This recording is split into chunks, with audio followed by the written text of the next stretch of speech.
Hello everyone, Gaza Mutkarsh, and I welcome you all to this session on NumPy for numerical calculations. So guys, let's have a look at the agenda for this session. So the agenda for this session includes array reshaping, indexing in 1D and 2D arrays, slicing in 1D array and slicing in 2D array. Till the previous session, we have discussed about NumPy arrays, difference between NumPy arrays and list, and we have also discussed the different methods of creating NumPy arrays. So guys, following today's agenda, let's switch to the Jupyter screen. So guys, over here we are in the Jupyter window.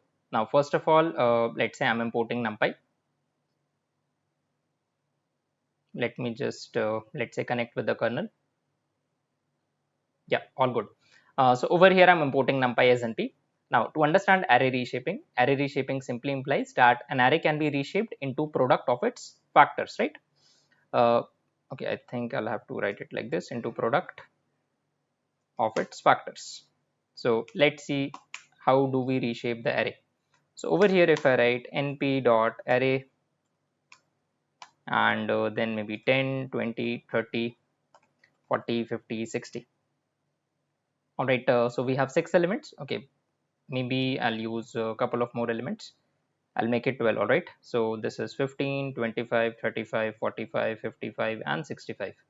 So let me check the shape. Over here, what is length of w1? It is 12. Now let's see the current array shape, right? What is the shape? This is a 1D array, so over here I'm having 12. Now what are factors of 12? The factors of 12 are 1, 2, 3, 4, 6 and 12. So array can be reshaped into product of its factors. Now what all numbers, if let's say when multiplied, would generate the result of 12? Let's see.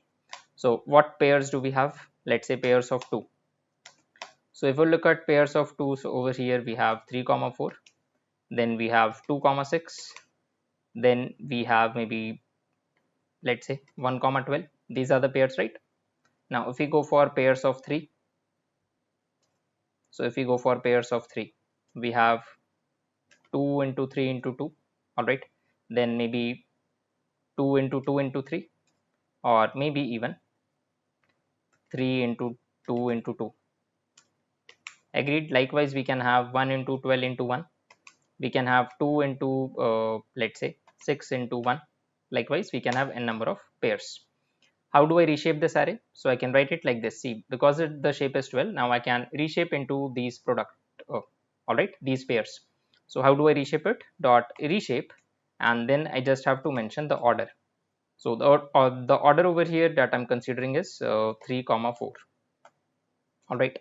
Now as you can see, we do have the same numbers, but now they reappear in 3 rows into 4 columns format.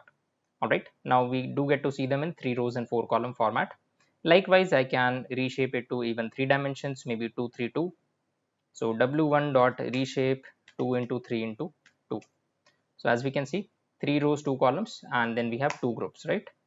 So what is the third dimension? The third dimension is 2. The number of rows that we have is 3, and the number of columns that we have is 2. All right. So this is what we have so far. All right, this is how we can reshape. Now I can also reshape into these formats like 2 into 6 into 1. So it will be 3 dimensions. Just observe this w1 dot reshape. So we have 2 into 6 into 1. This is how it can be reshaped. So 6 into 1, 6 rows, 1 columns, and we have 2 such groups, or we have 2, let's say, 2D arrays of the shape 6 rows into 1 column. So this is how we can put this forward. This is how we have to understand the reshape. But the reshape, does it change the original array? No, it does not. The original array is still this. So if I want to make the shape change permanent, maybe I can write it like this. At the time of let's say creating the array, I can reshape it, right? At the time of array creation, I can reshape this. How do we do this? So w2 dot, even over here I can write reshape and then maybe 3 into 4. So now if I print w2, it would be 3 into 4. There's yet another option of reshaping the array. So I'm considering the same. This is, I'll call it w3, and over here I'm printing w3, right? So as we can see, this is how my w3 looks like. And now I can set w3 dot shape. I'm setting the shape property, then over here I'm passing 6 comma 2. So now if I print w3, see, observe, the shape has been changed. Over here if I check the shape w3 dot shape, and if I check the shape over here, w3 dot shape. So observe, if we observe over here, the shape is 12. If you observe over here, the shape is 6 comma 2. So guys, this is how, let's say, array reshaping works. Next, we are going to understand indexing in 1D array. So over here, I've created a 1D array like this. Now to apply indexing, we have already discussed, let's say, positive indexing and negative indexing.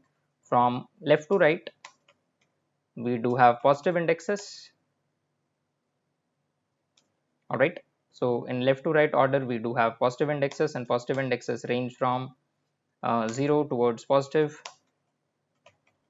All right. And the negative indexes, they do range from right to left.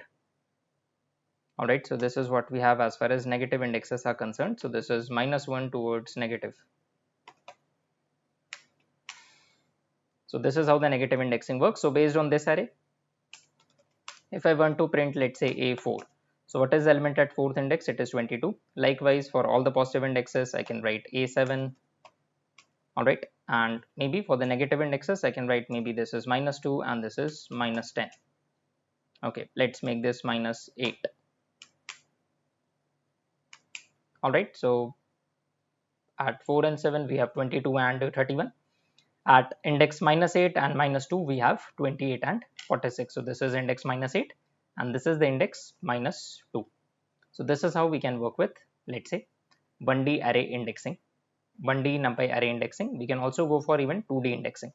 So over here, I'm creating a 2D array. Let's say the array that I've created is np.arange 2651. So over here, the numbers would range from 26 all the way up to 50. Because what is my start? My start is 26. What is my end? My end is 51. And what is the step size? The step size that we have over here is +1. So if you look at the shape is 5 into 5, because over here I've used reshape. And this is just the image to represent the positive and the negative indexes. So just observe this image, and as far as this image is concerned, let's observe certain points from top to bottom. All right, on the left side, of the array, from top to bottom, what have I mentioned? Column, or let's say this is row, positive indexes. All right, and then from top to let's say from bottom to top, from bottom to the top, and this is the top to bottom on left, and from top to bottom on the right, we have row negative indexes. All right, we have row negative indexes, and then we have row positive indexes. Next, if we proceed further, then let's say from left to right, on the top, we have column positive indexes, and over here we have column negative indexes. All right, this is right to left.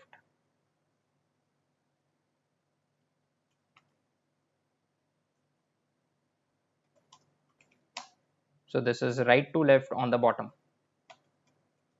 All right, we do have column negative indexes. So this is how, let's say, we have to understand 2D array indexing. Now there are two ways to look about it. The array name is B, right? So if you observe over here, these are the rules.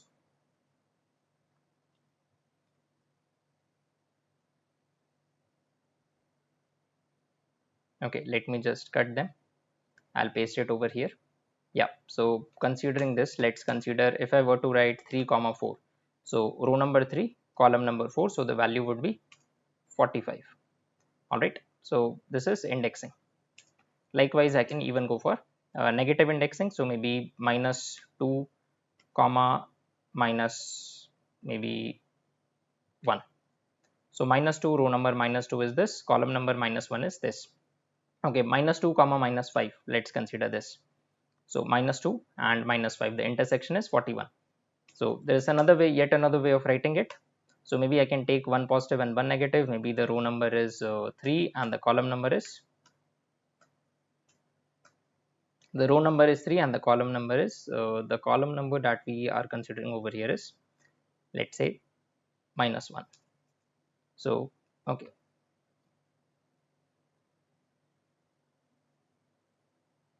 I have to mention B, right? Okay, so again it's the same thing.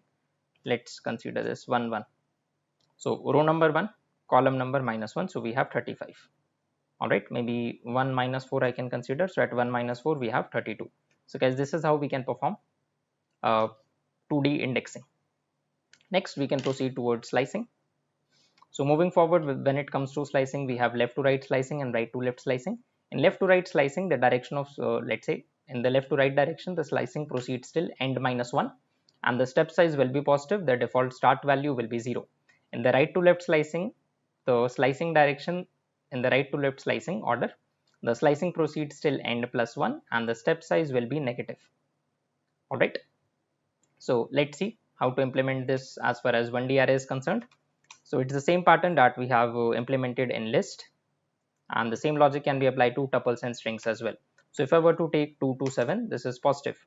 All right, this is in the left to right direction. My start is 2, the end is 7, and the step size that we have over here is +1. All right, so it is going all the way up to 6. So this is 2, 3, 4, 5, 6. Next we have 10. Okay, 10 onwards. So this will just start from 10. There is no upper limit and the end is not defined. So step size is +1. So from 10 and onwards, we are getting these numbers. This is what we are getting, right? Then we have a maybe starting from, okay, let's consider this example. So over here, the start that we have is -5. The end that we have over here, the end is -5, right? Clearly the end is -5. Start is not mentioned. So in the left to right direction, -5 is over here. This is -5, right? -1, -2, -3, -4, -5. So it will proceed till end -1. So end -1 is -6. So at the max, we'll get the numbers from 10 to -34. All right. So as we can see, we are getting the numbers from 10 to 34. And what is my step size? The step size that we have is +1. So this is, let's say, the default step size. Now we can choose to change the step size as well. So for instance, a maybe 2 colon -3 with a step size of 3. All right. So let's see this. The start value is 2. The end value is -3 and the step size is 3. So starting from 2, so at 2 we have 16, then end is -3, so this is over here, and step size of 3. So after 16 we'll get 25 and then we'll get 34. Let's see. So yes, clearly we can see 16, 25 and 34. This is what we are getting as the output, right? So this is how we can perform 1D NumPy array slicing. Guys, now let's look at a couple of more examples. So this was for 1D, right? 2D will be, let's say, in 2 dimensions. That would be, let's say, that will come with slightly more complexity. We'll handle that as well. So let me show you another example, right? Now over here, to understand this, this is with the positive. So I'll give you another example, maybe A, and then we have, let's start from -5. Okay, -8. So what do we have? What is the element at -8? So we have 0, -1, -2, -3, -4, -5, -6, -7, -8. So at -8 we have 28, and this time I'm passing the negative step size. So at -8 we have 28. All right, and step size is negative, means right to left. So it will take a step of 2. And because I'm not passing the end value, so it will, these are the numbers that would be generated: 28, 22, 16 and 10. Let's see. As we can see, this is the output, right? So what is my start? The start that I'm having is -8. The end that I'm having is not defined. And what is my step size? The step size that we have is -2. All right, so guys, as we can see, this is how maybe we can, let's say, implement 2D 1D slicing. This is a 1D array, right? Please check a dot endm. So this is a one-dimensional ND array, and this is how we can implement slicing. If you want more examples, let's consider a couple of more examples. So again, I'll print A over here, and after this A, let's consider another example, maybe with different scenarios. So what if I write, let's say, -2 colon colon -3. all right, and maybe the end value that I'm passing is 5, and this is minus 2. So what will be the case? Minus 1 is over here, this is minus 1, we are starting from minus 1, 5 is 25, right? At index 5 we have 25, 0, 1, 2, 3, 4, 5. So because this is right to left, why? Because why is this right to left? Because the step size is negative, right? So being right to left, over here what we need to perform, we are starting with minus 1 and with a step size of 2, means 49, then 43, then 37, and so on. Where will it go up to? So 5. So this is 0, 1, 2, 3, 4, 5. At 5 we have 25. So at the max that we can slice is up to 28. So the maximum element that we can fetch over here is 28. Let's see, and we are fetching till 31. Why? Because at a jump of minus 2 we can only fetch till 31, we cannot go till 28. All right, so what is my start? The start value that I have over here is minus 1, the end value that I have over here is 5, and the step size that we have over here is minus 2. All right, so guys, this is how we can implement 1D array slicing. So we have seen similar examples when it comes to list and tuples as well. So this was, let's say, just 1D, so it was let's say still convenient to grasp. Now when we talk about 2D, over here what is the slicing pattern? The slicing pattern is start, end, and step, right? When we perform slicing, so we pass after the variable name. What are the things that we have to pass? We have to pass start, end, and step, right? But this is for one dimensional data. This syntax is followed for one dimensional data. When it comes to multi-dimensional data, let's say when it comes to more than one dimensions, right? So when it comes to more than one dimensions, we have row start, then row end, and row step. Likewise, we have column start, column end, and then we have column step. So as the dimensions increases, the start and step numbers, they do increase for each dimension. Had there been 3 dimensions, 4 dimensions, or n dimensions, we have to write it like this. This is the benefit, or let's say this is the advantage that NumPy arrays brings onto the table. All right, so this is just the syntax, not code. So I'm using this data, right? So the array B starting from 26 to 51, and this is the shape. Now currently I'm going to consider only positive slicing. We'll come to the negative one. So just observe this. Now what are the noteworthy points that we have to be mindful about? This, right? We have to be mindful about this.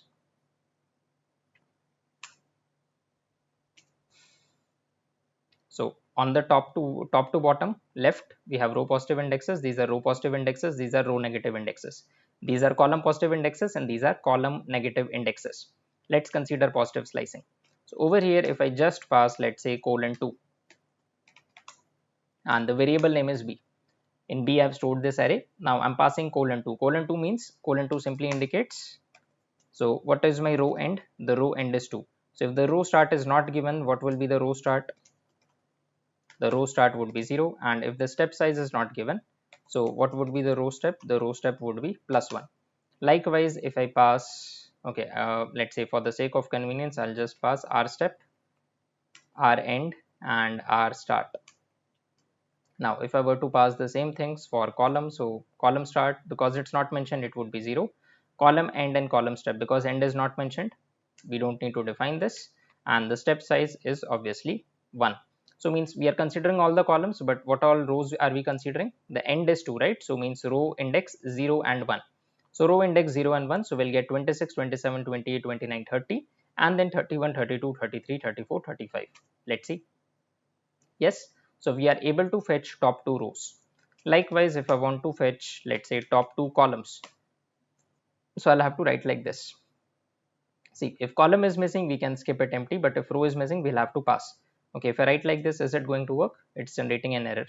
So this simple 1: indicates that we are considering all the rows. All right, so row is 0, end is not mentioned, step size is 1, and as far as the columns are concerned, what is the data at hand? The column end is 0, the column end is 2, and the step size is 1. So we'll be able to fetch top 2 columns, as in 26, 27, 31, 32, 36, 37, 41, 42, and 46, 47. Let's see. So guys, as we can see, these are very basic examples of, let's say, working with positive indexes when it comes to rows. Positive slicing, right? Let's consider slightly more advanced examples. So what can be done over here?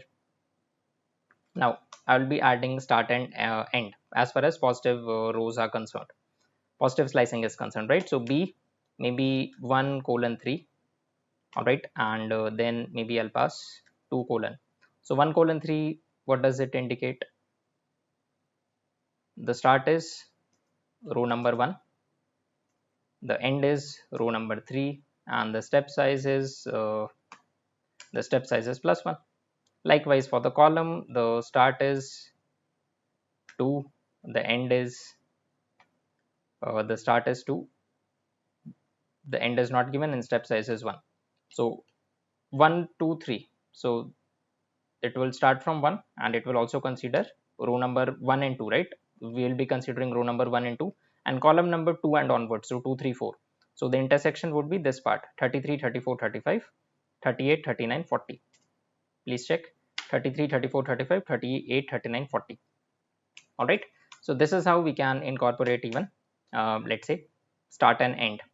Now maybe I want to go like this: 2 colon colon 2, and then maybe let's say for the columns starting from 3, okay, starting from 1 and with a step size of 3. So what are we going to get in this example? And after this we'll move to the next negative examples as well. Now as far as this example is concerned, the row start is 2, the row end is 2, and so the row step is 2, right? The end is not mentioned. So this simply indicates row number 2 and then row number 4, because from 2 we are jumping with a step of 2, so row number 2 and 4. All right, and what are the columns? Column number is starting from 1 and then with a step size of 3, so I'll reach at 4. So row number 2 and 4, column numbers 1 and 4. So what will be the intersection? The intersection would be, let's see the intersection. We have 37 40 and then 47 50, right? Row number 2 and 4 and column numbers 1 and 4. So this is what we are getting. Now it's time to bring in the negative let's say slicing as well. So when we perform negative slicing, the order changes, right? The order of representation changes. So just observe over here.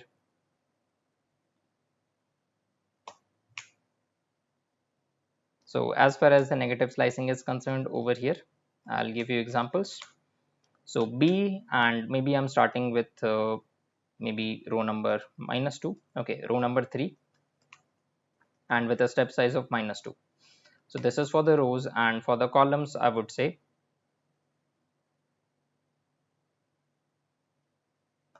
4 and with a step size of -2. All right, or maybe even for columns I can pass like this.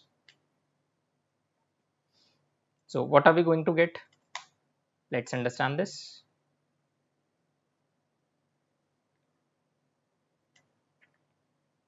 So the row start is 3. All right, the row end is not given, the row step size is -2. And for the column start is -1, and the column step is -2.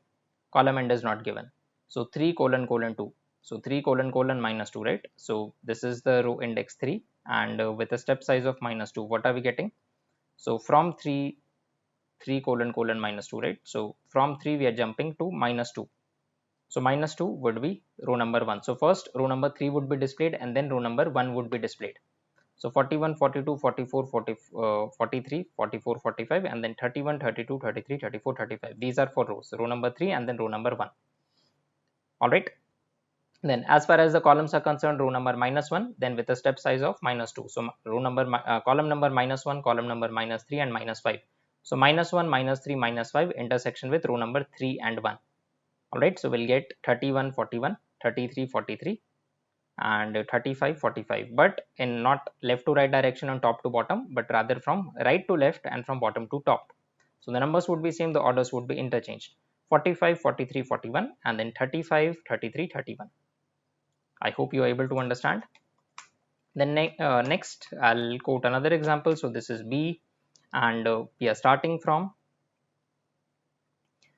maybe over here, let me give let's try to start from row number maybe minus row number 4.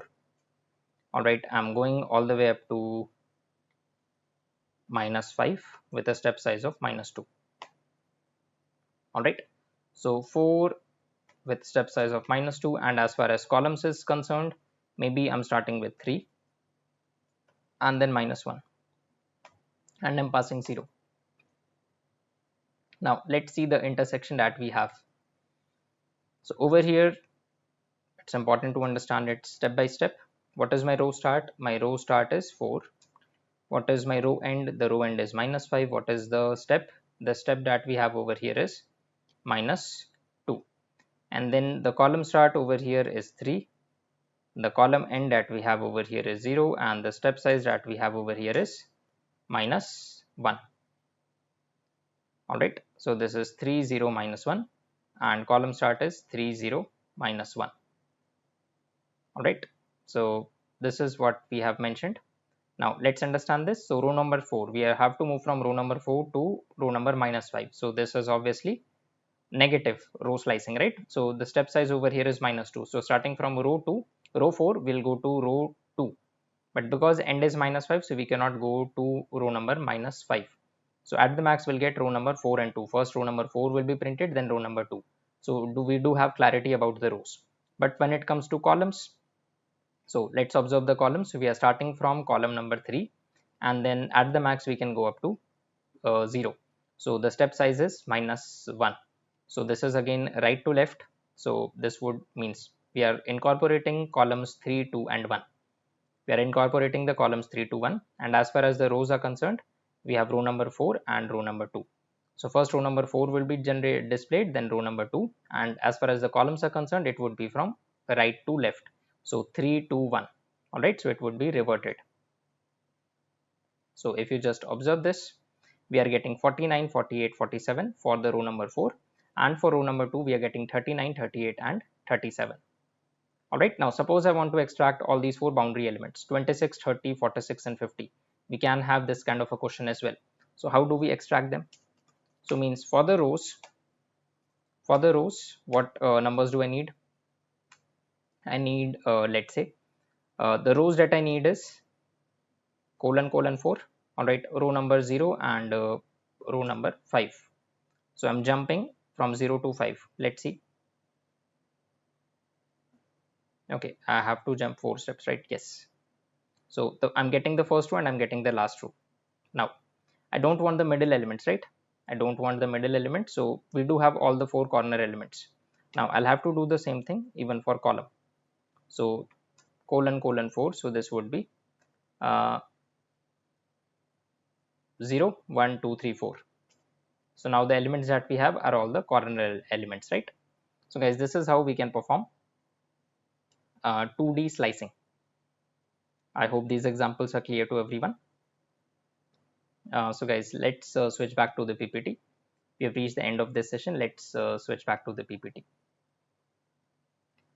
So guys, as far as this session is concerned, we have discussed how to reshape the arrays. We have understood array indexing in terms of 1D and 2D indexing, and we have also understood the concept of utilizing slicing in 1D and 2D arrays. So in the next session, we'll move on to the array operations and the matrix operations. Thank you.